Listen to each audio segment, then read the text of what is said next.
सकाळी सकाळीच माझं एक पार्सल रिसीव्ह झालं आणि मी खूप एक्सायटेड होते. तर याच्यामध्ये होतं हेअर मास्क, तर याचाही रिव्ह्यू मी करणार आहे. त्यानंतर आम्ही इथे करत आहोत लंच. तर लंचमध्ये होती भाजी, चपाती, अंड्याची पोळी. त्यानंतर इथे मी करत आहे माझा स्किन केअर. तर मला माझी स्किनची काळजी घेणं खूप आवडतं आणि स्पेशली हे मसाज करणं, त्यामुळे फेसला एक स्ट्रक्चर येतो. तर या सगळ्या गोष्टीमध्ये मी माझ्याकडे वेळ असेल तितका वेळ मी त्यात घालवते. मग इथे माझी तयारी आहे जेवणाची आणि त्याचबरोबर पोरांना मी मॅगी बनवली आहे, कारण त्यांना खूप भूक लागली होती. आणि हे बघा, आता आमच्या घराच्या वॉल्सची परिस्थिती तुम्ही बघताच आहात आणि ती परिस्थिती का आहे हेही तुम्हाला दिसतच आहे.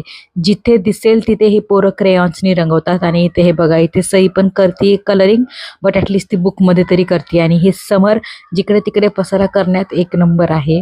मग पप्पा आले होते घरी, तर आल्या आल्या ह्यांचं चालू होतं मस्ती. सो इथे मस्त सॉंग्स लावून डान्स चालू होता. तर पप्पा तर समरला घेऊन डान्स करत होते. मग सेहरचं पण झालं की नाही नाही मला पण घ्या. मग काय पप्पांनी दोघांनाही घेऊन डान्स केला. व्हिडिओ आवडला असेल तर फॉलो करा.